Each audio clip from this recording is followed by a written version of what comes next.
they lay there, never to rise again, extinguished, snuffed out like a wick. Forget the former things, do not dwell on the past. See, I am doing a new thing. Now it springs up, do you not perceive it? I am making a way in the desert and streams in the wasteland. The wild animals honor me, the jackals and the owls, because I provide water in the desert and streams in the wasteland, to give drink to my people, my chosen. The people I formed for myself, that they may proclaim my praise. Our epistle reading this morning comes from Philippians chapter 3. Anybody pages, I'll give you a chance. Philippians chapter 3, from the second half of verse 4 to verse 14. You got it?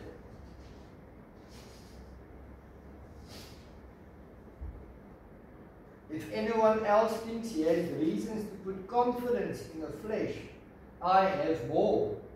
Circumcised on the 8th day, of the people of Israel, of the tribe of Benjamin, a Hebrew of Hebrews, in regard to the law, a Pharisee, as for zeal, persecuting the church, as for legalistic righteousness, faultless. But whatever was to my profit, I now consider a loss for the sake of Christ. What is more, I consider everything a loss compared to the surpassing greatness of knowing Christ Jesus my Lord, for whose sake I have lost all things. I consider them rubbish, that I may gain Christ and be found in him, not having a righteousness of my own that comes from the law, but that which is through faith in Christ, the righteousness that comes from God and is by faith. I want to know Christ and the power of his resurrection and the fellowship of sharing in his sufferings, becoming like him in his death, and so somehow to attain the resurrection from the dead. Not that I have already obtained all this or have already been made perfect, but I press on to take hold of that for which Christ Jesus took hold of me. Brothers, I do not consider myself yet to have taken hold of it, but one thing I do, forgetting what is behind and straining toward what is ahead, I press on toward the goal to win the prize for which God has called me heavenward in Christ Jesus. Our gospel reading this morning comes from the Gospel of John, chapter 12, verses 1 to 8. Matthew, Mark, Luke, John 12, verses 1 to 8. 6 days before the Passover, Jesus arrived at Bethany, where Lazarus lived, whom Jesus had raised from the dead. Here a dinner was given in Jesus' honor. Martha served, while Lazarus was among those reclining at the table with him. Then Mary took about a pint of pure nard, an expensive perfume. She poured it on Jesus' feet and wiped his feet with her hair. And the house was filled with the fragrance of the perfume. But one of his disciples, Judas Iscariot, who was later to betray him, objected. Why wasn't this perfume sold and the money given to the poor? It is worth a year's wages. He did not say this because he cared about the poor, but because he was a thief. As keeper of the money bag, he used to help himself to what was put into it. Leave her alone, Jesus replied. It was intended that she should save this perfume for the day of my burial. You will always have the poor among you, but you will not always have me. And the Lord add his blessing to his word this morning. Amen. Amen. So the theme for this morning is Can you not perceive a new thing that God is doing? The last chapters of the book of Isaiah was written 681 years before Christ. A very long time, and many generations came and went from then until the Messiah came. This reading of Isaiah from the lectionary for today depicts a new exodus for people once again finding themselves being oppressed, just the same as they were as slaves in Egypt before the great exodus.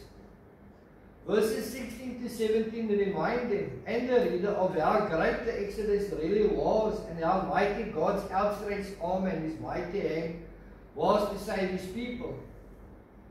But then God spoke through Isaiah, telling them to forget the former things, do not dwell on the past.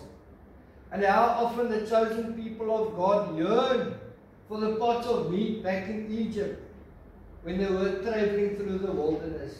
They longed to be back there because that is what they knew and could see. Yet they could not see the future of the promise of God, that very same promise God had made with Abraham.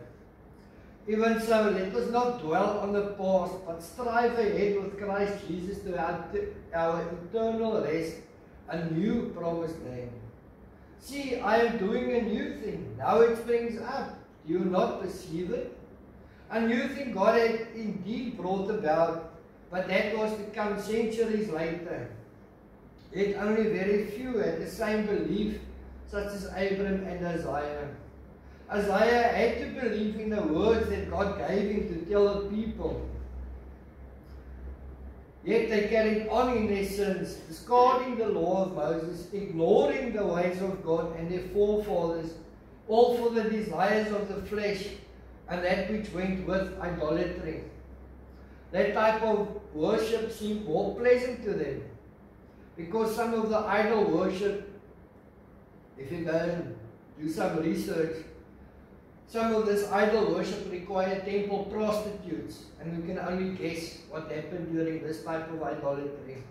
God the Father certainly did not bring them out of Egypt only to suffer under oppression again or to commit such grievous sins as idolatry. He brought them out of Egypt to set them free from sin and the law through his Son Jesus Christ, the promised Messiah who was to come, because they were his chosen people, his very own that he formed. Unfortunately, as stubborn as what they were in the desert, they were still stubborn as mules in Isaiah's time, ignoring the prophecies of Isaiah, stern warnings to repent and return to the Lord their God. Even some of us today are stubborn in our ways, and not much can change our minds, even as we see all the things going on around us. People being robbed, murdered on a daily basis. Yet people continue in their stubborn ways. Just this week, was it Thursday, Friday, wat jy dink gelees het? Van die pa en die 8-jarige baby. 8 dae oud. 8 days old. Killed. Terrible things going on in the world.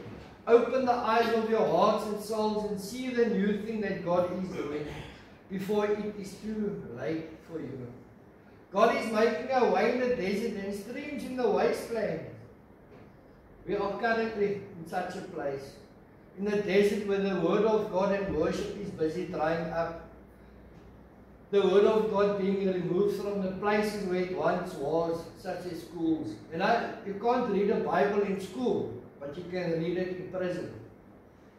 Now, which is better, to have it earlier, before you make mistakes, or to first make your mistakes and then read it? Food for thought. We need those refreshing streams in the wasteland to return to refresh our souls, renew our spirits and relationship with God the Father and Jesus Christ His Son. We need to revive that holy fear and reverence people had for God and stop using His holy name as an exclamation.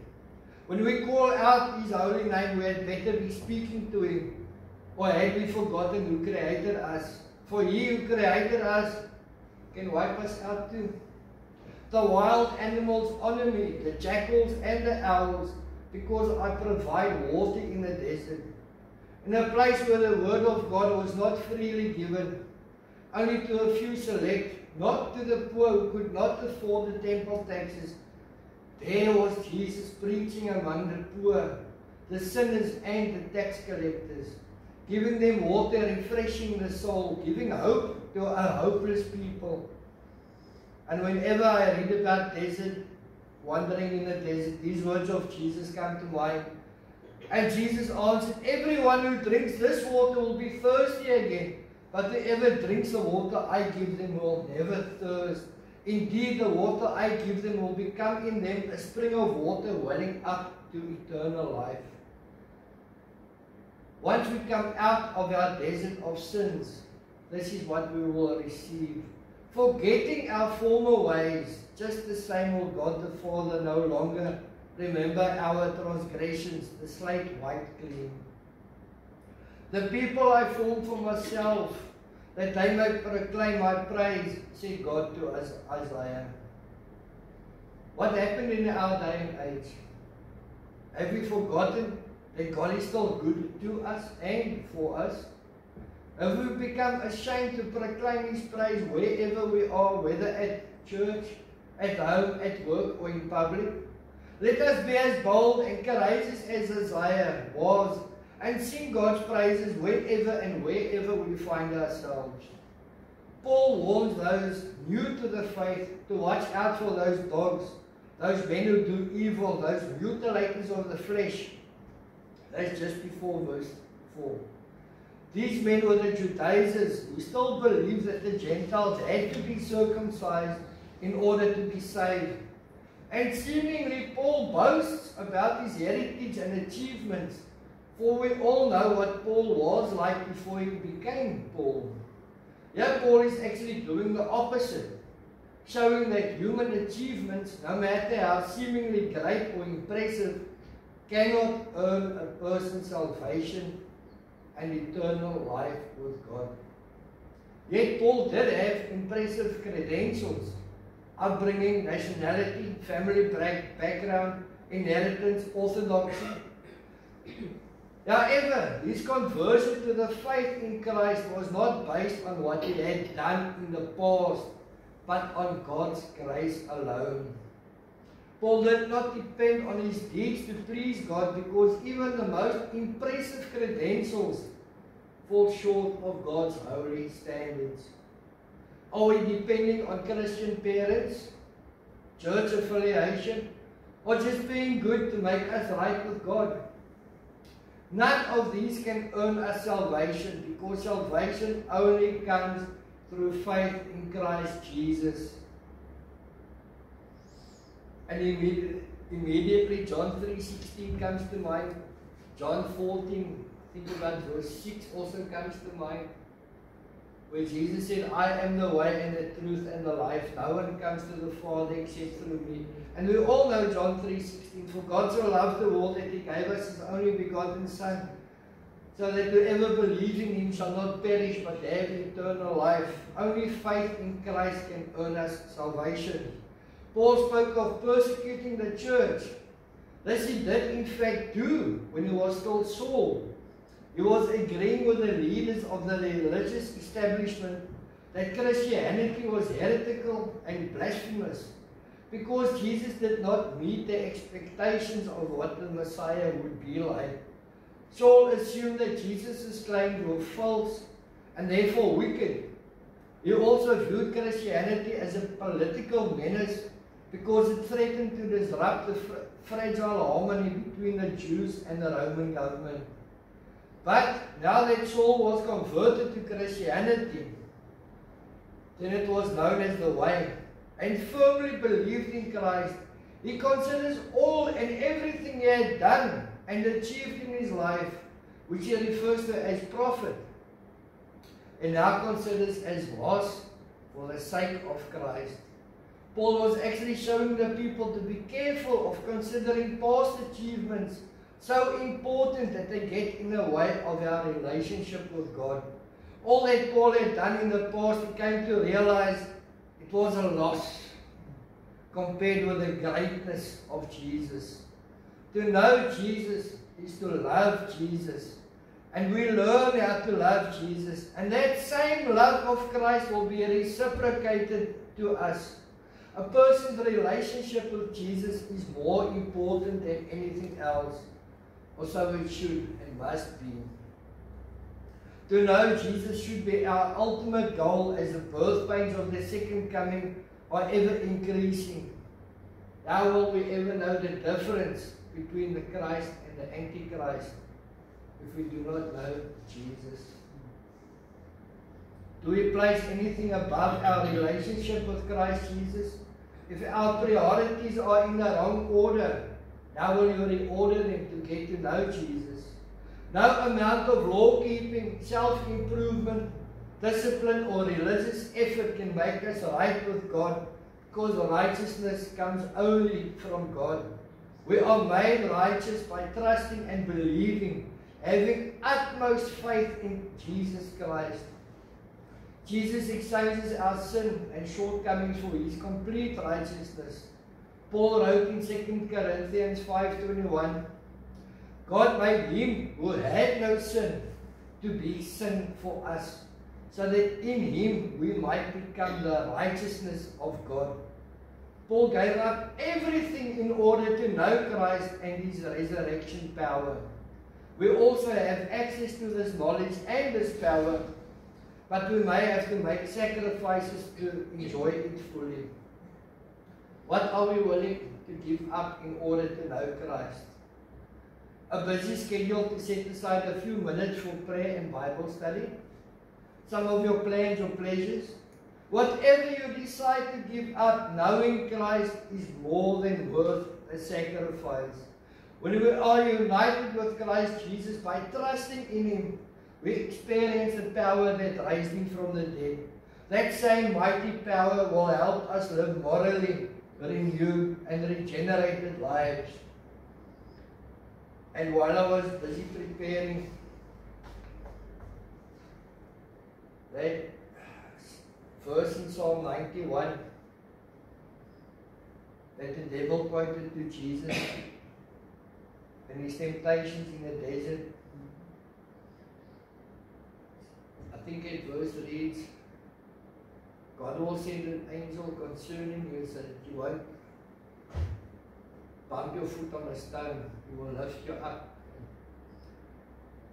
After my brother's passing, okay, this is not written down. It's coming. It's one of those things that just happened. My routine at work, I get to work, get to the office, probably put the kettle on. Can't work without coffee. I put the kettle on. And as I was busy putting the kettle on, that sudden moment of grief came over me. And I was just about to break down. And I could feel arms around me, lifting me up. It's the power of Jesus. But before we can walk in newness of life, we must first die to sin. Just as the resurrection gives us Christ's power to live for Him, His crucifixion marks the death of our old sinful nature. As we sang in the song, my chains are gone, I've been set free. Those chains that were holding you down is your ways of sin. Those bad habits that keep you locked down. We cannot know the victory of the resurrection without personally applying the crucifixion. Paul wrote that his goal, his main aim, is to know Christ, to be like Jesus, and to be all Jesus had in mind for him. Romans 8 verse 28. And we know that, I'm not going to quote it, because I'm going to quote it wrong. This goal took all Paul's energy. This is a helpful example for us. As Paul wrote in verses 13 to 14. But one thing I do, forgetting what is behind and straining toward what is ahead, I press on toward the goal to win the prize for which God has called me heavenward in Christ Jesus. God's message through Isaiah was similar. Forget the former things, do not dwell in the past. See, I am doing a new thing. What I gave up years ago, when my son was born, stop drinking. Not long after that, stop going to bike rallies. Forget the former things. See, I'm doing a new thing. Now we come to the new thing that Isaiah spoke of all those many years ago. Jesus Christ. In the Gospel for today, we pick up the story 6 days before the Passover. You know why John wrote 6 days before the Passover. This was important because before they could celebrate the Passover and slaughter a lamb to take part and eat in the Passover feast, they first had to be ceremonially cleansed. 2 Chronicles 30 verses 17 to 19 reads, since many in the crowd had not consecrated themselves, the Levites had to kill the Passover lambs for all those who were not ceremonially clean and could not consecrate their lambs to the Lord. Although most of the many people who came from Ephraim, Manasseh, Issachar and Zebulun had not purified themselves, yet they ate at the Passover, contrary to what was written. But Hezekiah prayed for them, saying, may the Lord, who is good, pardon everyone who sets their heart on seeking God, the Lord, the God of their ancestors, even if they are not clean according to the rules of the sanctuary, who sets their hearts on seeking God. At this time, Jesus arrived at Bethany, not far from Jerusalem, where Lazarus lived, whom Jesus had raised from the dead. Upon Jesus' arrival, a dinner was given in honor of Jesus. Obviously, for what Jesus had done for Lazarus, Martha and Mary. Martha was always the one who served, while Mary enjoyed herself in the company of Jesus and Lazarus. And Lazarus was among those reclining at the table with Jesus, as was the Jewish tradition of men and women at social gatherings. The woman must be in the kitchen. That's why I delete picture of a woman in the kitchen, pregnant, barefoot. You belong there. It doesn't work like that. The woman must be in the kitchen and be ready to serve the men. Mary seemingly slipped away from her duties in the kitchen and took about a pint of pure nard, which was about half a liter, and poured it out on Jesus' feet and wiped his feet with her hair. Nard was still and is very expensive because it was imported from the mountains of India. It was not locally produced in Israel and was used for its fragrance, as we read in the gospel text, as John wrote, and the whole house was filled with the fragrance of the perfume. This was also Mary's way that she could prepare Jesus for his burial by anointing his feet with this expensive nard. Almost immediately, one of the disciples objected to this waste of expensive perfume on Jesus' feet, because we read that Mary poured all of it out on Jesus' feet. Not only a few drops, but all of it, giving it all to Jesus. And giving all to Jesus as we should. Judas Iscariot was the one to object by saying something seemingly sincere. Why wasn't this perfume sold and the money given to the poor? It's worth a year's wages. It was how expensive this perfume was, a whole year's wages. Imagine seeing your year's wages poured out on someone's feet today. I won't be happy. In Jesus' time, a year's wages was about 300 denarii, which works out to about 20,320 rand and 44 cents according to Google.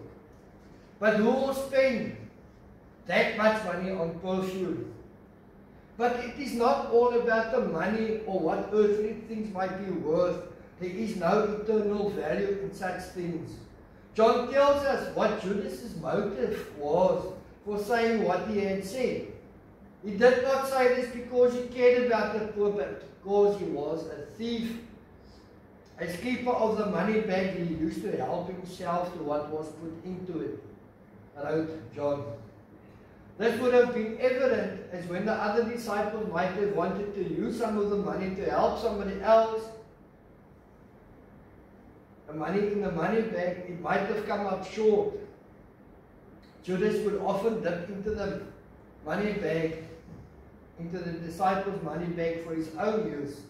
It is likely Jesus knew what Judas was up to. For John tells us this in John 2, verses 24 to 25. But Jesus would not entrust himself to them, for he knew all people.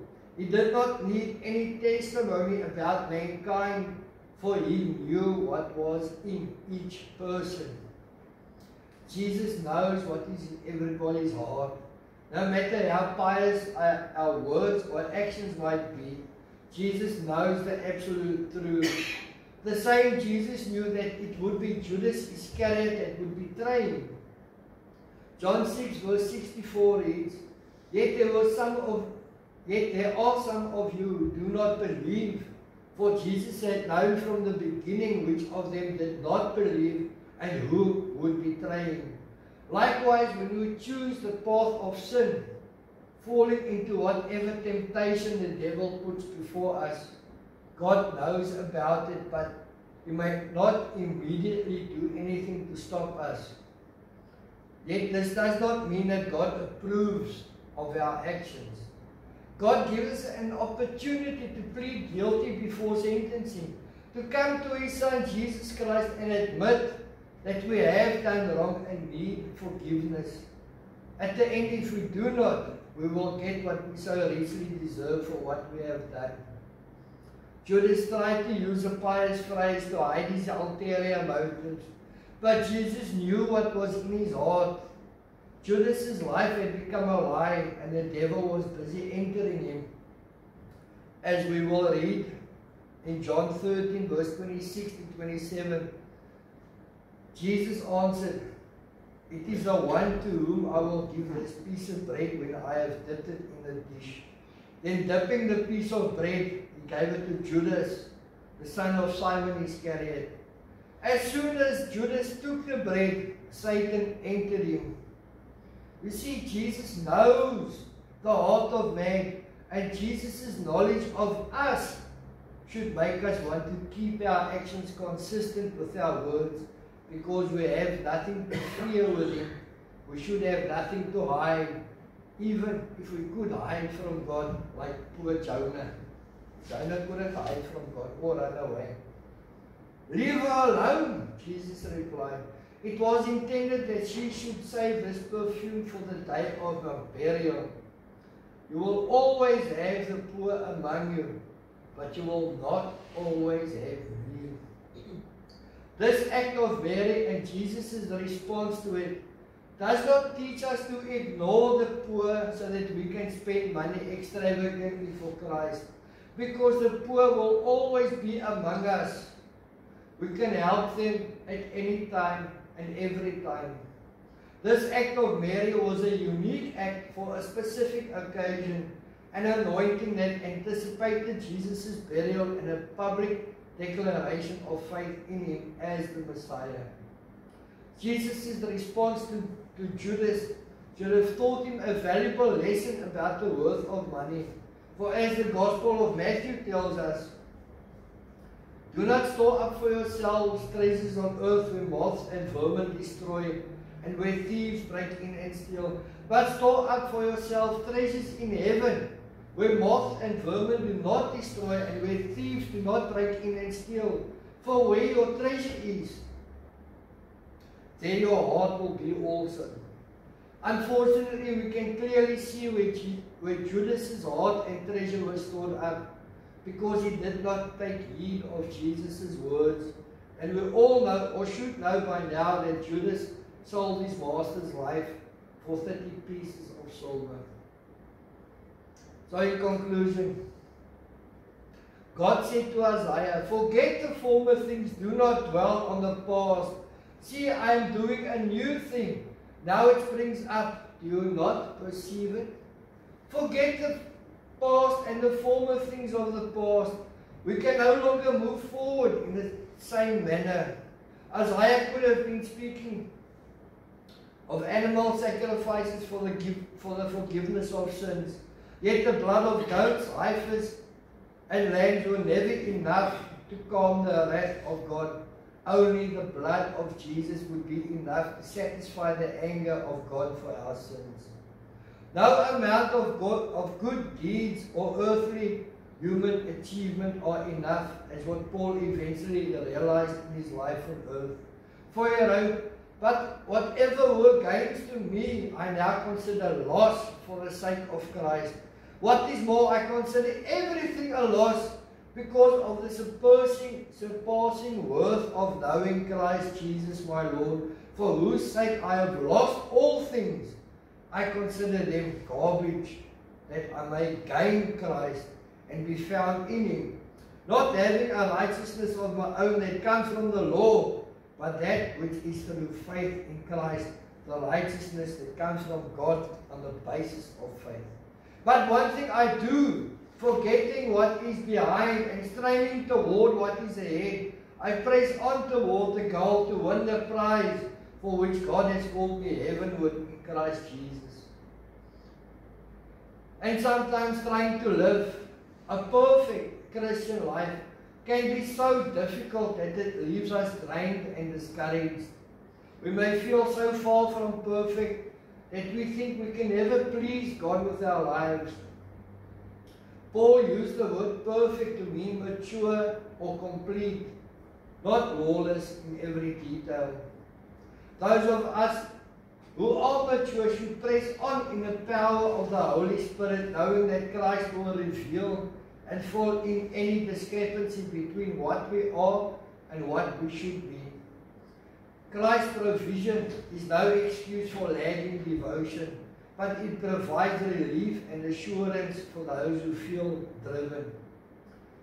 And the words of Jesus that I find so striking in this gospel text for today is when he told Judas this: "You will always have the poor among you, but you will not always have me." And it's rather obvious that Judas and the disciples would not have Jesus with them in the flesh much longer, as his crucifixion was just around the corner. In fact, 6 days away, as the reading of John 12 begins. "But you will not always have me," said Jesus. So what does that mean for us today? We believe in the Holy Trinity, God the Father, God the Son, and God the Holy Spirit.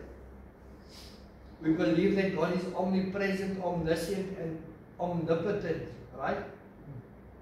We all agree on that. Good. So if God and Jesus are one, then Jesus is still with us, right?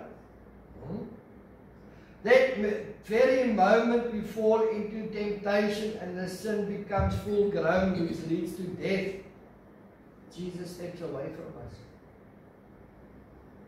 But not too far. It gives us time to repent. That is why Jesus cried from the cross to his Father in heaven.